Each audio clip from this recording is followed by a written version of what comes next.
In a world within our world, they've created a world unlike any other world. Dungeons and Dragons. And a game like D&D fuels their imagination and makes them feel special. The ogre is amused by your joke and allows you to pass. Dad, I'm just curious. What is it about Dungeons and Dragons that suddenly leapt out at you at age 60? Dungeons, it'd be the dungeons. Just what I love about role-playing games is being told exactly what to do.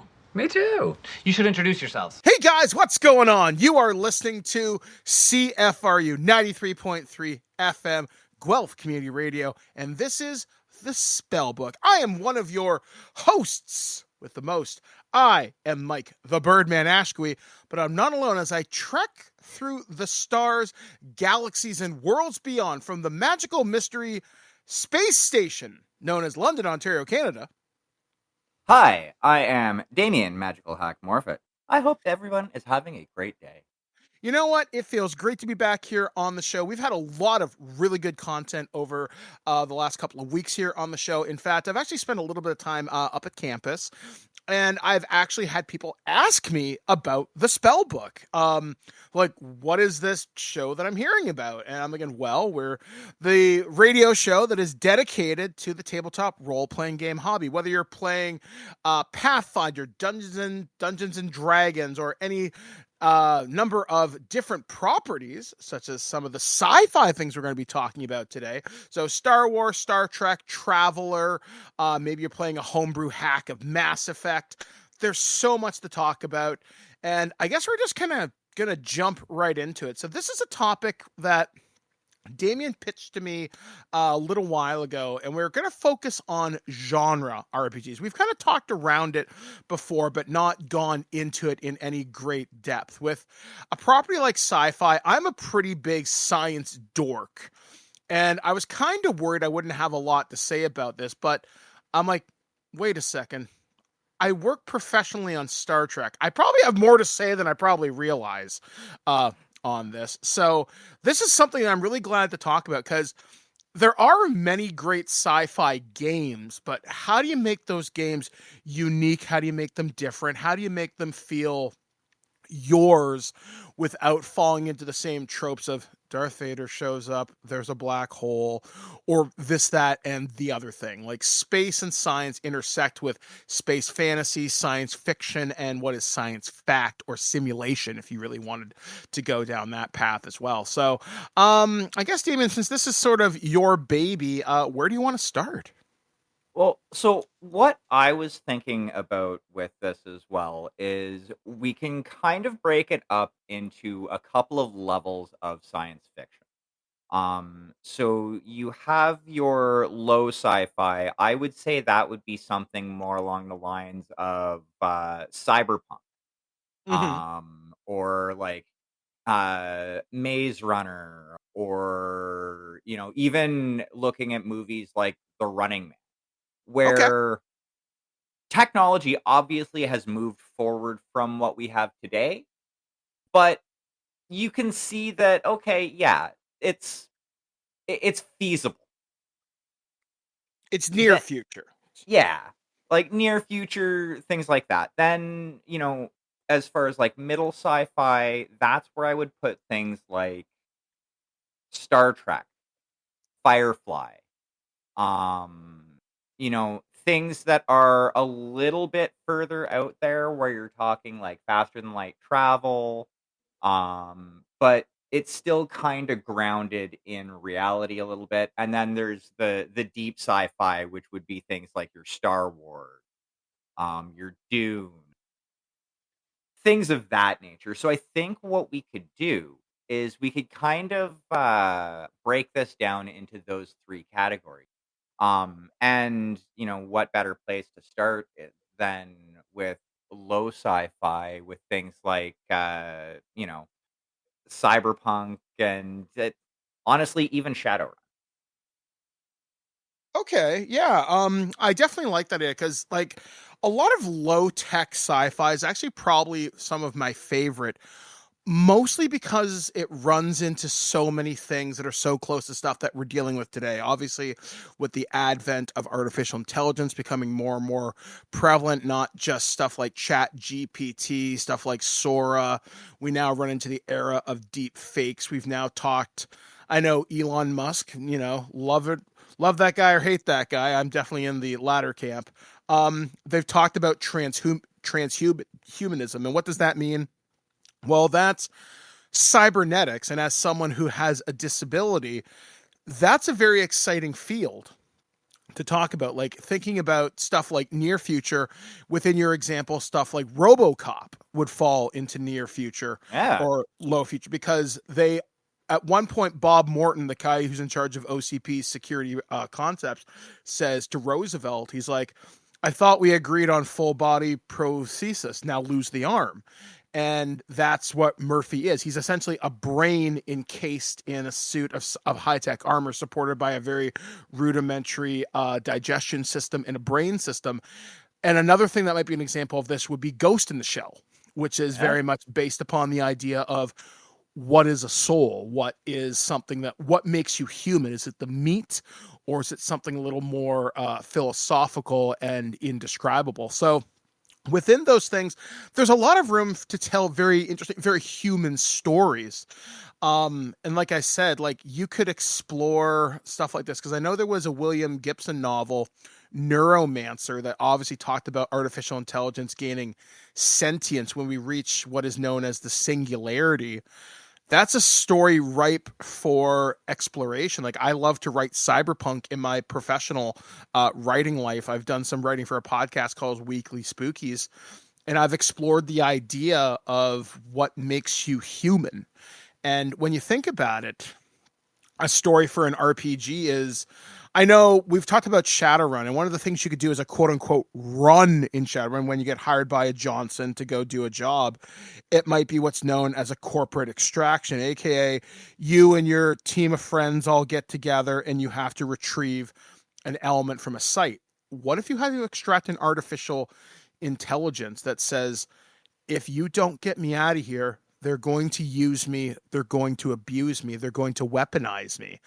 Does that piece of technology, does it have a right to life? And how do you even begin to define artificial life from regular life? Because one of the questions that always often comes up in a lot of these sci-fi conversations, and a question that will probably have to be answered sooner than we're probably comfortable with, is when a piece of technology can say legitimately and not just be a smart system, but be a thinking system, is when it says, I think, therefore I am. Or even in Mass Effect, there's the character of Legion who runs into Tally, who their race, the Quarians, created a race of artificial machines known as the Geth. There's one point where one of the Geths says to one of the Quarians, does this unit have a soul? So what does that extraction mission look like? Are you willing to risk interjecting an artificial life form because it's something you don't understand? It's something that could potentially be dangerous. Again, going back to William Gibson, there's Wintermute, which I think was that? I don't know. I might be getting some of my cyberpunk stuff messed up here, but there is potential for that, or stealing artificial technology that may be dangerous to people. Corporate malfeasance is definitely something that is a huge part of cyberpunk. Yeah. Sorry, go on, please. So, as you were saying, talking about that, and going in and extracting with this AI that has become sentient, there's another way to flavor that too, depending on group dynamic and how the GM wants to run it. Clones. Yeah, because You, that's another thing too. yeah, you go in and you're told to extract a package, and I know it's been done in sci-fi media before, but the reason that tropes exist is because people like them. Yeah, it works. Yeah, exactly. So you have to extract with this box, and and you're not supposed to look inside, and then shenanigans happen, or you're told to go extract the package, and it turns out that the package is this what looks to your eyes like some young child, but in reality is a clone of some, Billionaire or something. yeah, some billionaire out there. Yeah, because Is you bring up a very interesting point, because when you mention clones, that's one very big trope in sci-fi, is what if you could grow your own replacement parts? For example, again, referring to myself in this example, so let's say I wanted, because I'm missing a leg. What if, through cyberpunk shenanigans, as you would say, I can't get an artificial limb due to cyber rejection syndrome or whatever MacGuffin you want to put on it. But if I have an artificial limb that's growing from my own tissue, I can't reject it because it's me. It's not tech. It's not steel or chrome. It's meat. That brings up a whole new ethical concern, because again, with cloning, does that person not have a right to life? So exactly. One of the things I'm so glad you picked this topic, especially when it comes to low cyberpunk stuff, is a lot of low tech cyberpunk and sci-fi stuff relies a lot on the morality tale, a lot on what is the cost of technology. Is it ethically developed? Is it ethically sourced? And I know that sounds weird, but how was the knowledge gained? I mean, you look at some of the medical advancements that have come out through, not great sources. I mean, obviously experimentation on animals, that's something you can even kind of play with depending on how your GM or storyteller wants to run with it. But there's so many interesting things too. And then you can even look at other things like, again, not necessarily sticking with the artificial intelligence angle, but let's say somebody wants to clear out a neighborhood because they want to drive down retail prices, or not retail prices, real estate prices in the kind of neighborhood. So that's corporate malfeasance because they want to move people out. And a great example of this is in RoboCop, again, going back to that, Delta City is promised to be the city of tomorrow, to take over where old Detroit now stands. And in the third RoboCop movie, which admittedly isn't great, but the citizens of Cadillac Heights are being pushed out by OCP saying, look, man, you got to leave. You're being evicted. Why? Because we need rooms to put all these trailers. We need to build Delta City. Get out. And that's horrible. And you're seeing that kind of, again, to get very political, in Ontario right now, where we're currently recording this show, with landlords not having a cap on what they can charge for rent.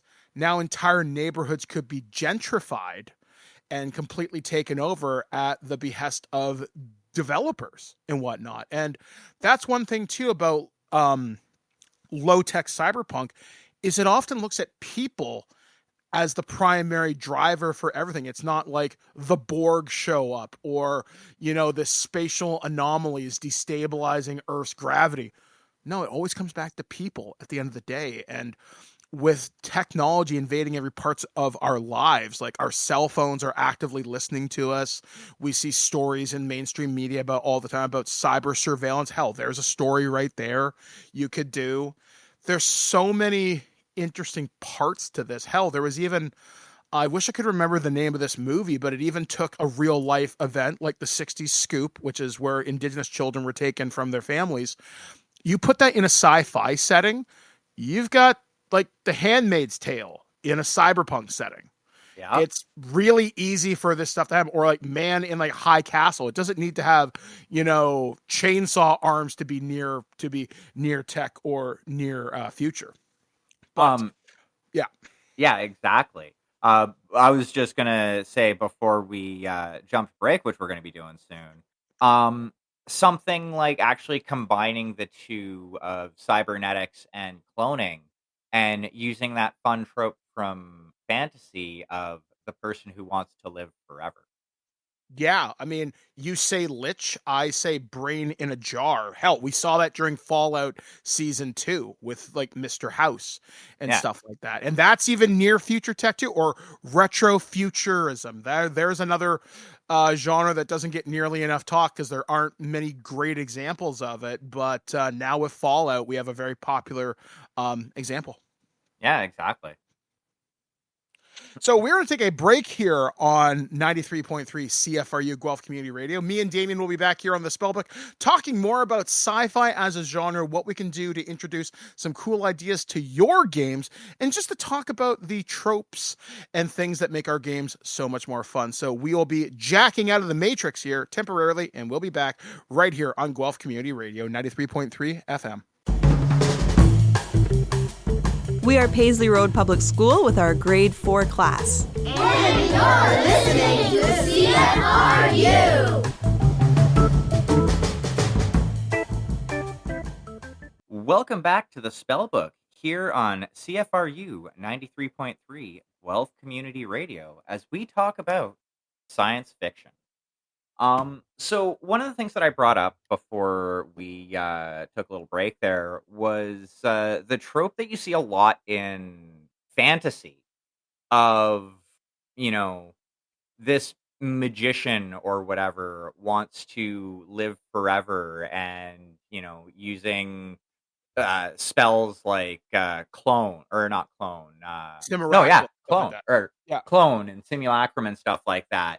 Basically makes it so that, when one body dies, they can go right into another. You can do the same thing in a low sci-fi setting. Yeah, Like you have a bunch of clones that all have, essentially cybernetic brain implants that your personality can be pulled out of one and put into another. Yeah, they kind of explored this in Alien Earth season 1. If you haven't seen it, well, it's been almost a year. I'm sorry. But they talk about the Lost Boys, and with their tech at Prodigy, they talk about someone who's terminally ill, and they put the body into an android like Bishop, like David. So there's a possibility of personality transfer, because if you're just copying a neural engram, basically you're copying the exact brain patterns as they exist onto a thing.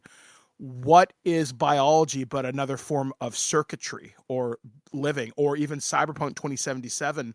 When you look at Johnny Silverhand and his personality getting trapped in the soul construct as developed by Arasaka, think about that too.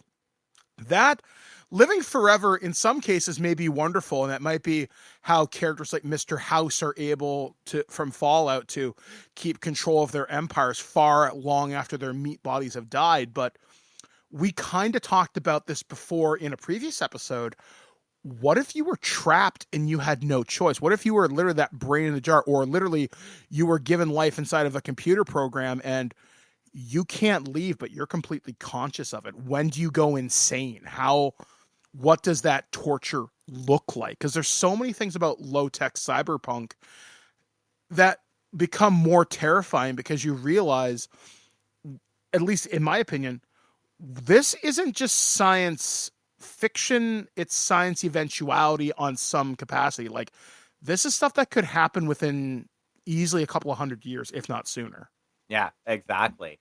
And that's one of the reasons why, like, I myself kind of find it so interesting, because, and especially because you have so many different sources to pull from. I know before I've mentioned, watching movies and TV shows and using them for inspiration.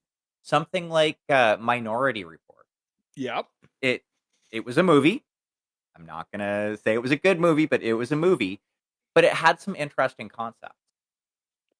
Yeah, like one of my favorite movies was one that is actually, I think you can still watch it on YouTube for free legally, is Johnny Mnemonic, which is based upon a William Gibson short story. I saw this back in the 90s. It stars Keanu Reeves, Dina Myers, and it's about a data courier. And a data courier is literally a modern day hacktivist.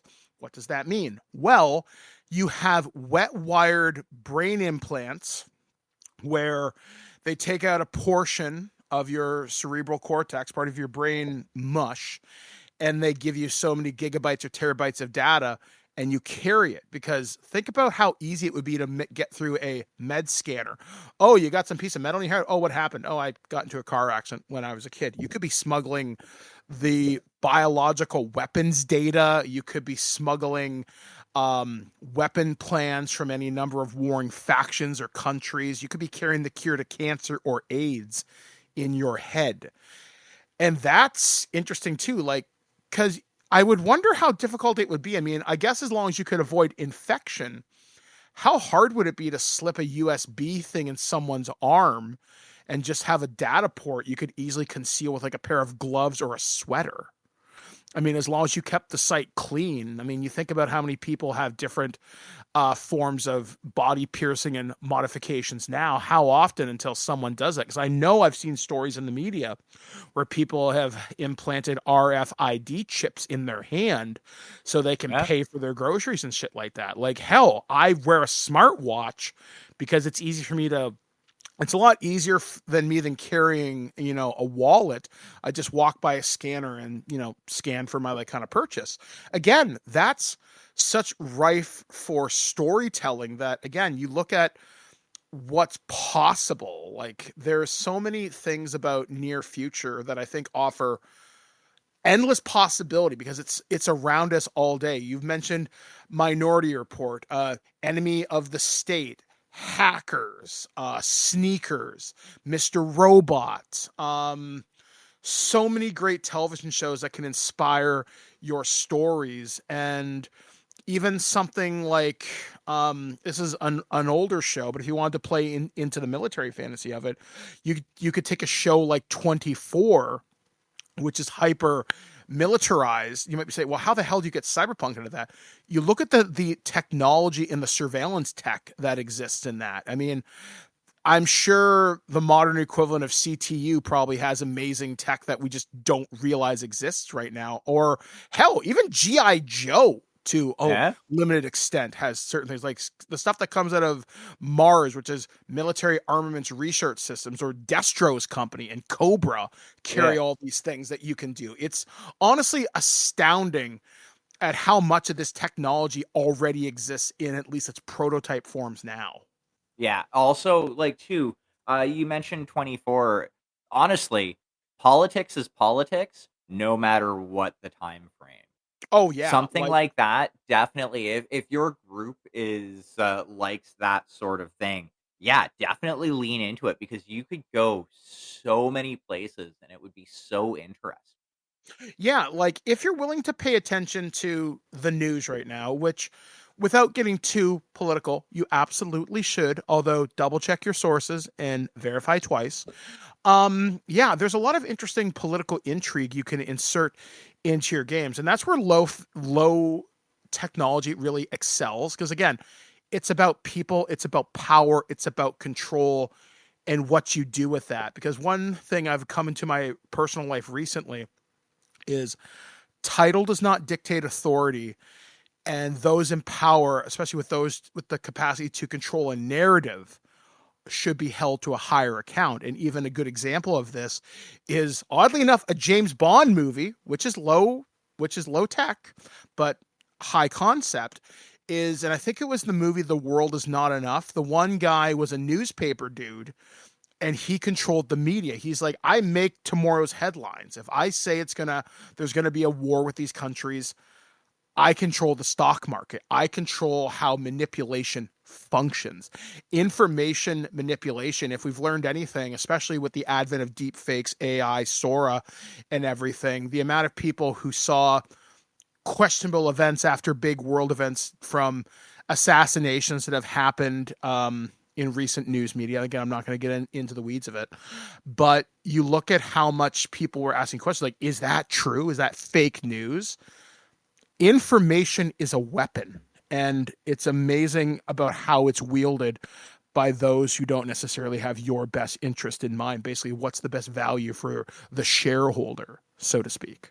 Oh yeah, exactly. And that actually is kind of, weirdly enough, the perfect segue into kind of talking about some more of the middle sci-fi, because that's something that you could use there. Just look at the I believe it was in the Serenity movie.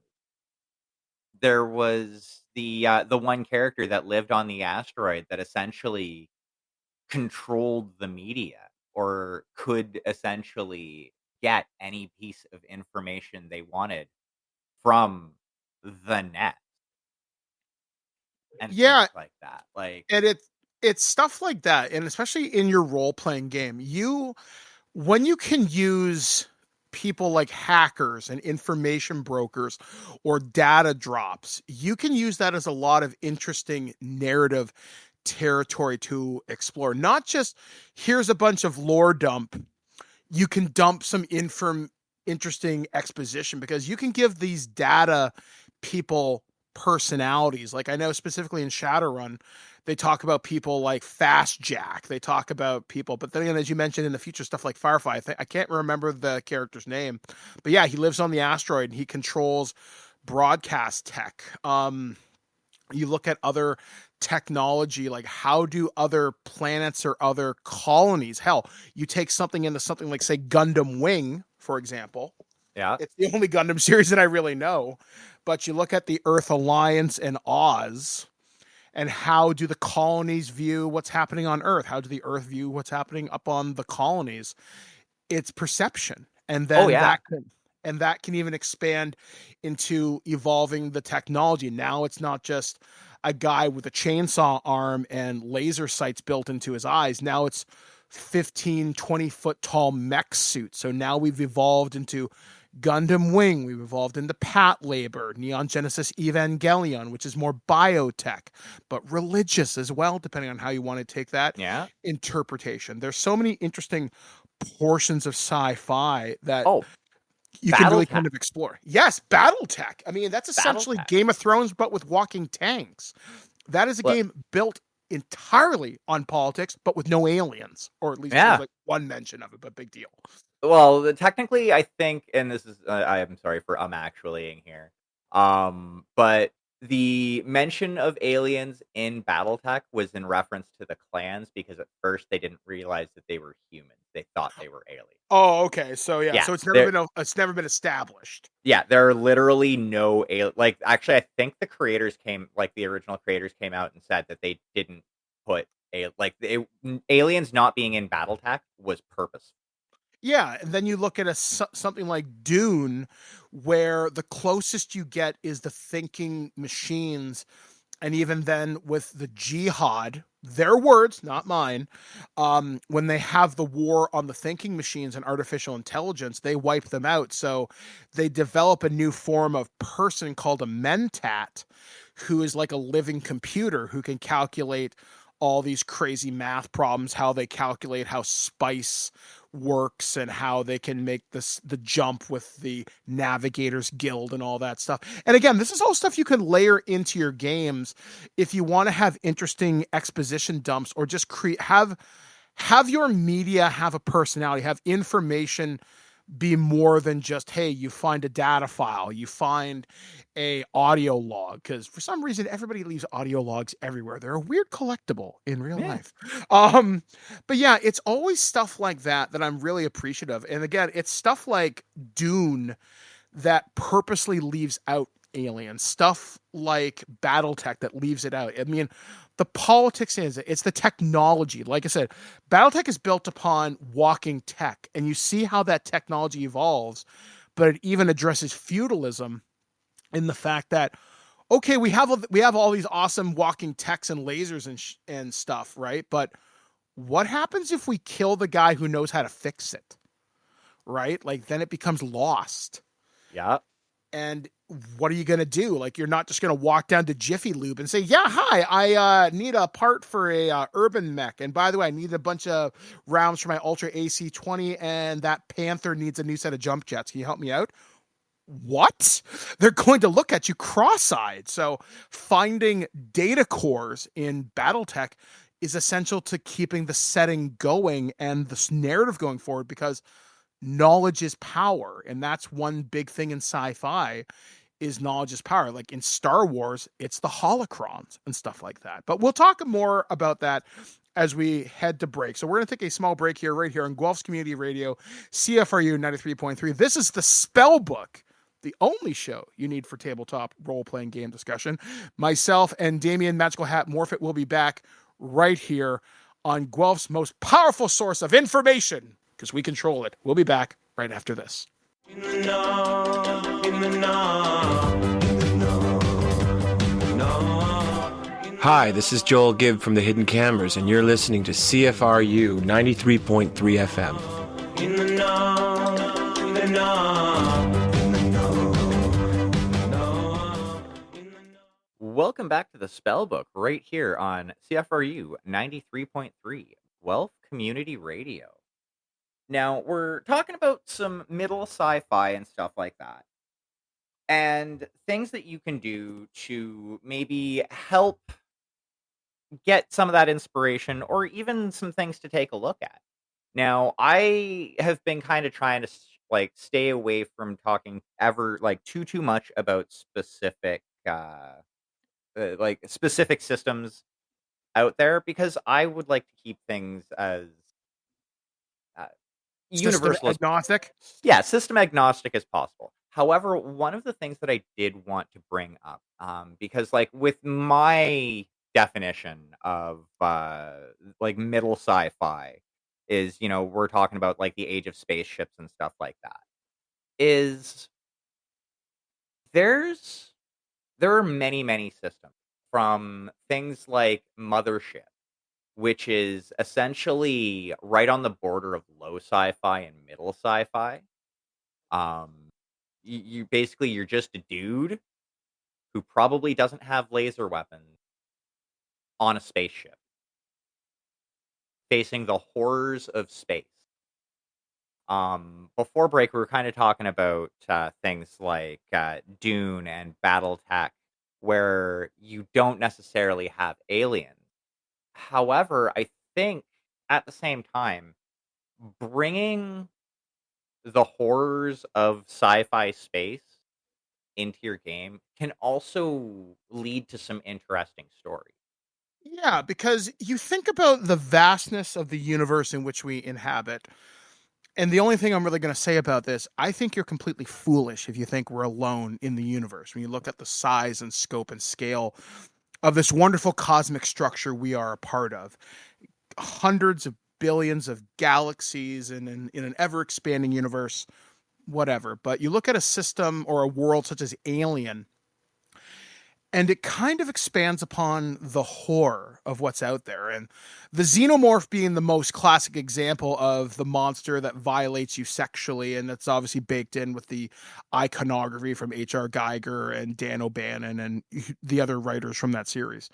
But you think about that's exploring new alien worlds. That's going to a place like Mars. What's the hostile environment there? What is the biological threats? Can you breathe this atmosphere? And that's another thing too.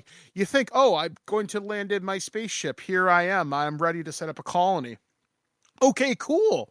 Have you got a supply chain figured out? Have you got logistics figured out? What if that planet happens to be near a particularly active solar region where you're getting bombarded with massive solar flares every couple days? What if there's massive cosmic radiation? When you start dealing with middle sci-fi and you're dealing with more spacefaring technology, you can start to expand the threats that are out there. You can really start to lean into spatial phenomenon. You can, one great example is in the movie Covenant. Covenant is a ship that's a colony ship, and it's carrying colonists to a new planet. They're going not too far from where the engineers were found in that movie, and a solar flare occurs, knocks them off course. They have to wake up from cryo sleep, and they've lost a lot of their colonists. They're like, okay, crap, we have to go do something else. We're not having a good time. So that's something else you can introduce into your games, is okay, a cosmic event has happened. Because if you look at the history of the planet Earth, for example, we had an event that happened in the 1800s known as the Carrington event. The Carrington event, for those of you that don't know, was a massive solar flare that was the most active that our sun has ever been. We've had near misses by something known as a CME, or coronal mass ejection. What does that mean? Well, telephone wires caught on fire. If a coronal mass ejection of significant mass and impact were to hit Earth, it would fry most electronic devices to a crisp. That's your cell phone, that's GPS, that's everything that has a microprocessor in it. It dies. The ability for someone like me to monitor their insulin consumption.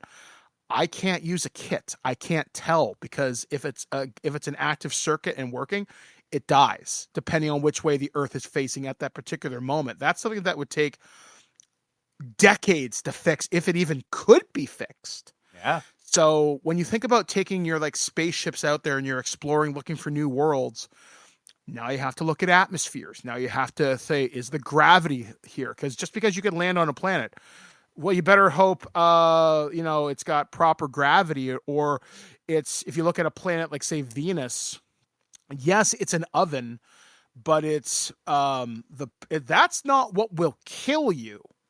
It's the pressure on the planet. So when you get down to the surface, if you could spend time down there, heat and compression will crush you like an egg.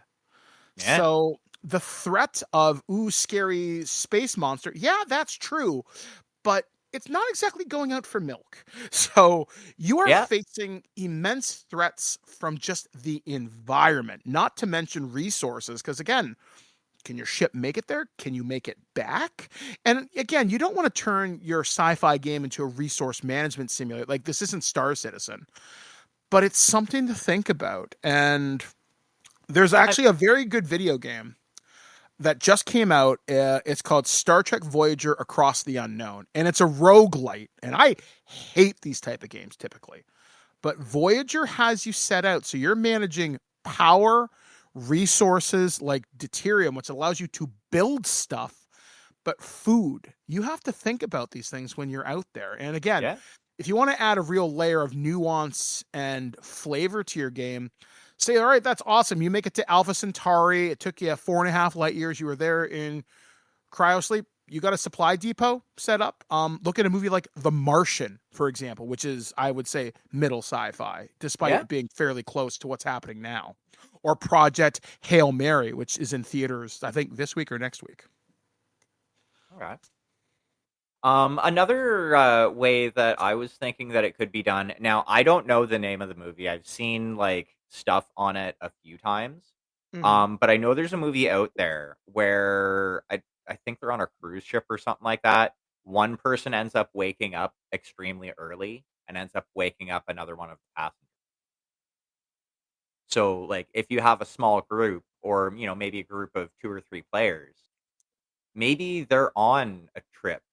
Maybe they're, passengers or colonists or something like that going to Alpha Centauri. But a system error caused them to wake up halfway through. Yeah. And again, if you look back at the Alien franchise, one reason why Wayland's Yutani and ships like and the company like Prodigy, even the UPP, the Union of Progressive People, which is the old Soviet bloc, they would have synthetics like a David, like a Bishop, on board in case stuff like this happens, so they didn't have to bother the human crew, because someone has to keep the floor swept. Someone has to make sure if there's a course correction or whatever happens, they have to be ready for it. Because again, sometimes you wake up early. Like I think it's the movie Supernova. The crew gets woken up early from cryosleep and something like this happens. Event Horizon is another wonderful, and that's kind of a different type of sci-fi. That's sci-fi horror, kind of in line with Alien, but I guess you could call the video game Doom kind of sci-fi, mid-tier sci-fi, because it's clearly we can get to Mars, but now there's teleporters and dimensional gates and all that sort of crazy stuff. So there's possibilities there. Yeah. But yeah, like, and like that's the thing. Like when you're looking at things like the more horror end of things, like Event Horizon or the Alien franchise. Personally, I think the best way to do the monstrous the critter is coming to eat you type sci-fi horror Mhm. is honestly the way it was done in the first Alien. You don't want to be seeing the thing that's coming after you. Like you want your player, you want the PCs, not necessarily the players, but you want the PCs to feel like they're being, because Yeah.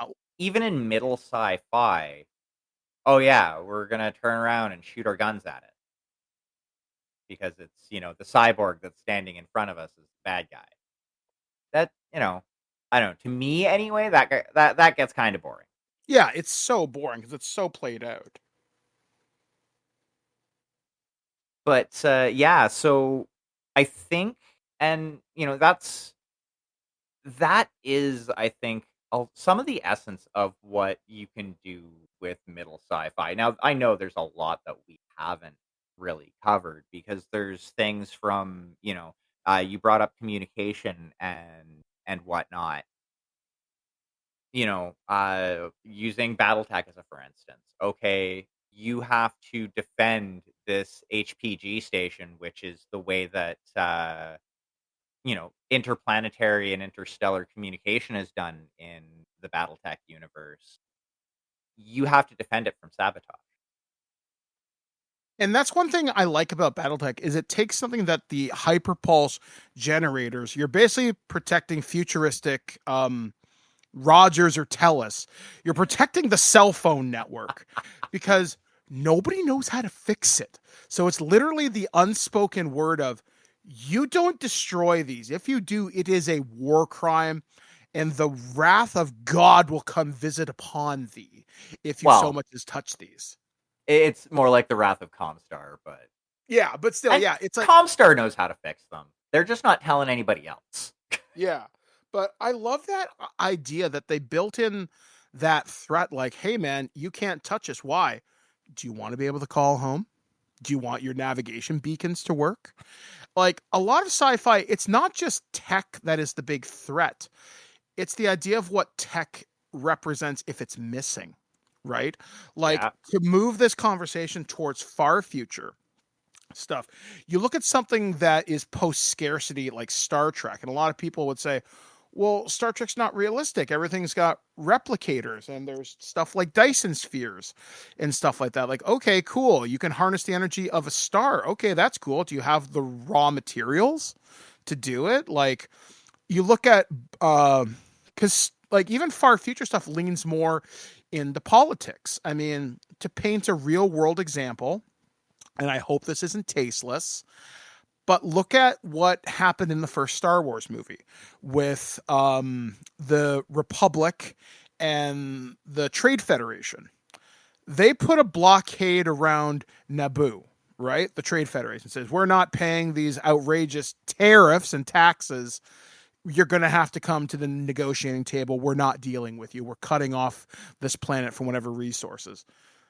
We're seeing some of that play out in real life right now to a more human cost degree. Yeah. That's something you can introduce into your game too. Like politics and the economy play a lot more things. Like if you think about Star Wars, again, Jar Jar Binks of all people accidentally created the Empire because, hey, I want the Chancellor to have emergency power so he can make the changes necessary to build a grand army of the Republic. He needs to have wartime powers. Again, I don't like drawing conclusions with modern politics, but it's a little hard not to read between the lines there. And it's something that your games can use as well. Like in Star Trek, the entire idea is to boldly go where no one has gone before. And it's not just dealing with the Q or the Borg. You have to deal with relationships with the Romulans and the Vulcans. You're talking about reunification. You're talking about racism. And after the Vulcan and after the supernova that happened in Romulus, they're a displaced people. In Picard, the Federation says, hey, we're going to build this awesome rescue fleet. Oh, wait, you suck. No, we're not. What are you doing? You just left trillions upon trillions of people to die, and now they're a scattered people. Or you look at the Bajorans and the Cardassians during the occupation of Bajor, and eventually, Bajor joins the Federation after DS9. I want to say they're formally granted entrance into the Federation, and the Cardassians are a broken people because they teamed up with the Dominion, right? They didn't want that. And the Maquis were a rebel group that was formed because the Starfleet left certain people to be annexed in the middle of bleeding nowhere. What do you do with that, right? It's so much, it's politics, but it always comes back to people. But speaking of people, we have to keep the lights on here. So we will be back right here on Guelph Community Radio 93.3. This is the Spellbook. We're talking sci-fi today. And when me and Damien Magical Hack Morphic come back, we will close out the show giving you some interesting ideas about encounters, tips, and traps you can design for your sci-fi games. We'll be back right after this. Hi, I'm Blender Spellbook, and I listen to CFRU to hear a mix of local content that I'm not going to hear anywhere else. I'm CFRU. Are you?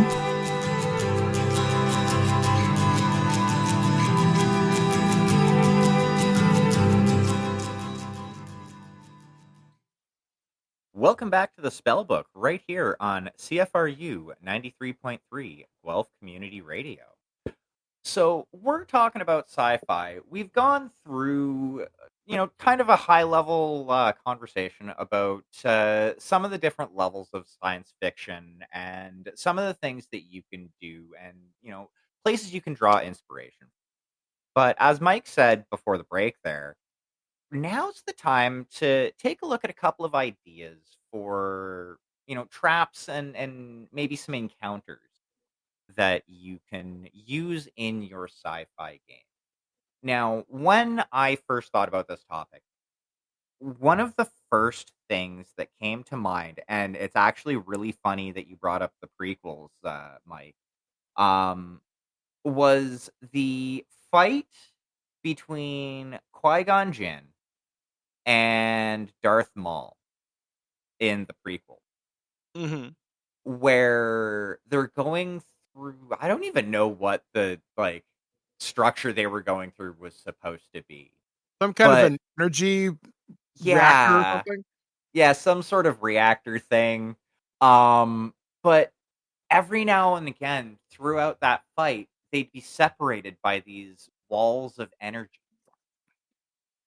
Now, think about setting up a maze that has similar properties, where as your PCs are going through, all of a sudden, momentarily, they're cut off, maybe mid-fight. And 2 of the 4 players are on one side of the barrier for, say, 2 rounds, and the other 2 are on the other side of the barrier. And during the fight or during, their escape, they have to deal with this.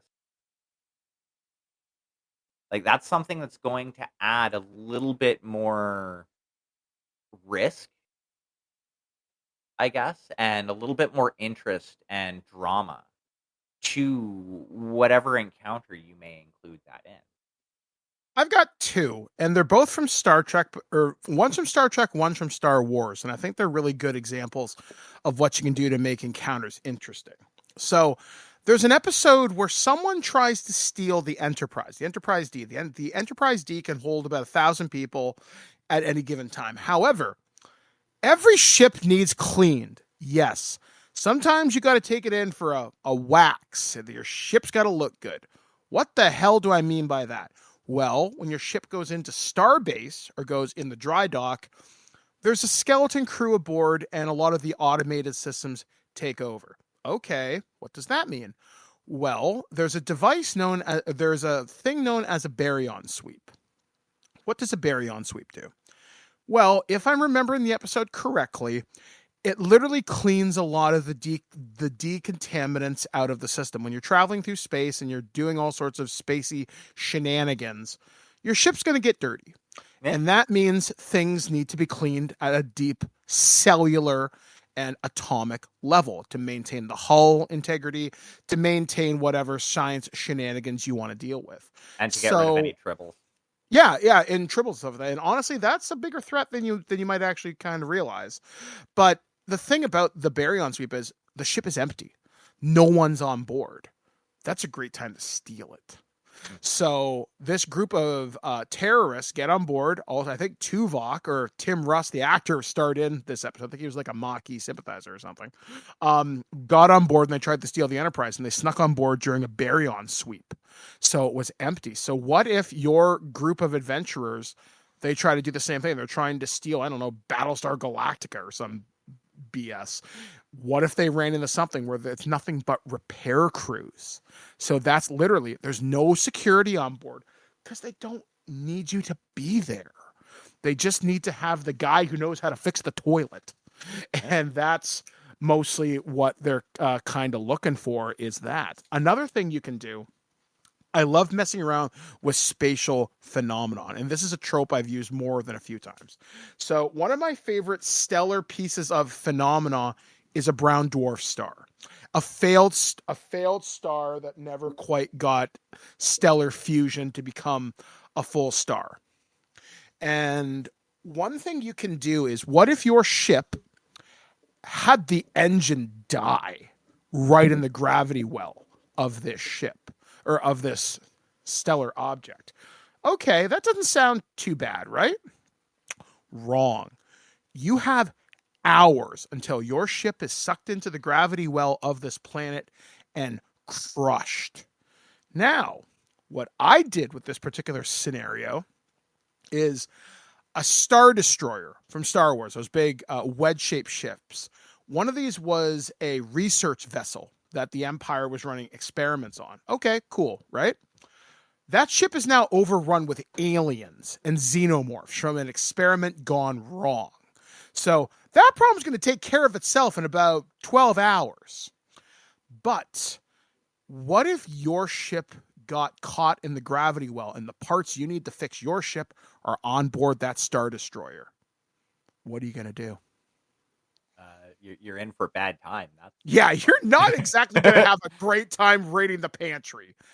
Like, I love doing stuff like that, or introducing random stellar phenomenon. There's a thing in Star Trek, for example, in the playground that the licensor gave us to play in is something called the Shackleton Expanse. And we have something known as the washboard. The washboard is a set of gravimetric phenomenon that disrupt warp travel and allow your ship will take damage from gravitational eddies. So a good way to think about this is, you think of a naval ship or any type of a water faring vessel. When it goes into rough water, you can hit bad currents, you can hit any number of navigational hazards. And that's something your ship should encounter too. Shouldn't just be, I travel faster than light to Rigel, I travel to the Virgo supercluster or whatever. Okay, what happens when you get there? And throw in stellar phenomenon. One of the most horrifying things I will tell you about, in brief, is something called a magnetar. A magnetar is an incredibly powerful magnetic star. It shoots out gamma ray bursts, high energy radiation pulses like a sniper rifle. You want to be terrified? There is currently one of these aimed at Earth right now. WR-104. The odds of it hitting Earth are less than like 1 or 2%, but they're not zero. That'll keep you awake at night. Wandering black holes, wandering stellar objects. Like literally, we could have a black hole floating towards Earth right now, and there's not a damn thing we can do about it. A wandering planet, same thing. You can do so much with stellar phenomena. So watch channels like Infographics, Ad Astrum, learn about space stuff, and you can make your spacefaring games so much more threatening, but so much more interesting. What if you came across a stellar nursery? What if there's a particular type of radiation, again, referencing Star Trek in Insurrection, what if it kept the population young? Because the radiation is stimulating cellular growth. But if you leave, you age. Or in the Voyager episode, time works 10 times faster. 1 second on Voyager was equivalent to 2 years down there. Yeah. Right. Again, you can, and we haven't even talked about time travel in this. Time travel, that's its own conversation. I think so too, but yeah. Like one of the things that I was thinking as well, to kind of add one more thing before we go to wrap up here. Teleportation. High science fiction has so many different forms of teleportation. I think Star Wars is one of the only high science fiction properties that I know of that doesn't include teleportation in it. Not really. Yeah. I mean, it's maybe briefly referenced, but not on the same level as Star Trek. And there's even a phobia in Star Trek where certain characters like Reginald Barclay refuse to use the transporter. He calls it murder. Yeah. Dr. McCoy doesn't like it either. He's like, I don't want to do that. I don't want you scrambling my molecules so I can land on this planet. No, thank you. I'll take a shuttle. Thank you very much. Well, exactly. And now think about this. You're a part of a crew that is, maybe you're boarding a spaceship to salvage it. Maybe you're going in to, loot it, whatever. As you're going towards the cargo hold or one of the cargo holds, all of a sudden, as you're walking through this hallway, a bright light flashes or whatever the teleportation sign is in your game, and your group finds itself in the brig of this ship. Yep. Because it encountered a trap. Yep. Or explosive decompression, stuff like that. There's so much. It's there are so many different ways you could take something as simple and ubiquitous in the genre as teleportation and turn it into something that can create a story itself. Maybe it turns into a side quest. Maybe it's the story. Maybe it is the true story of the one shot or the campaign is trying to get yourself out of this situation that you found yourself in. And not every situation needs to be fatal. It can be a drain on resources, because one trope I find people fall into is they overuse, I want this encounter to be deadly. No, encounters should sometimes be about draining their resources. So they have to learn to manage them. If they blow, for example, throw us back to fantasy for a minute, if they use all their spell slots before they get to the big bad, cool. Now you have less things to deal with friggin' Strahd, or in this case, we used all our tri-cobalt devices. Now we can't destroy the Caretaker's array, and I guess we're stuck in the Delta Quadrant. Whoopsie doodle. So I'm sure we'll come back to revisit this topic in the future. As always, Damien, if people wanted to get a hold of us, how would they go about doing that? Well, the best way to do it would be to drop us an email at thespellbookshow@gmail.com. Or you can also find us on social media at our individual social media. Wonderful. So we are looking forward to seeing you. We will be at GriffCon in just a couple weeks at Peter Clark Hall. So look for us there during that convention. We'll be doing a show talking about that just prior to that. So anyway, for the Spellbook from the great city and space station of London, Ontario, Canada, we have been. I am Damien, Magical Hack Morphet. I've been Mike the Birdman saying be excellent, and we'll catch you guys next time right here on the Spellbook. It's not enough. We have a gallery of villains to look out for, but now we could be infiltrated by a shape changer. I can't even tell if any of you are acting strange because you've been replaced or because this group is full of weirdos. Thanks for listening to this episode of The Spellbook. If you happen to have any comments or suggestions, please send us an email at thespellbookshow@gmail.com. We'd love to hear from you. And if you're hungry for more, you can find Mike at thisweekingeek.net, covering a variety of nerdy topics, and Damien on YouTube at Magical Hack Makes for more TTRPG conversation. That's it, man. Game over, man. It's game over.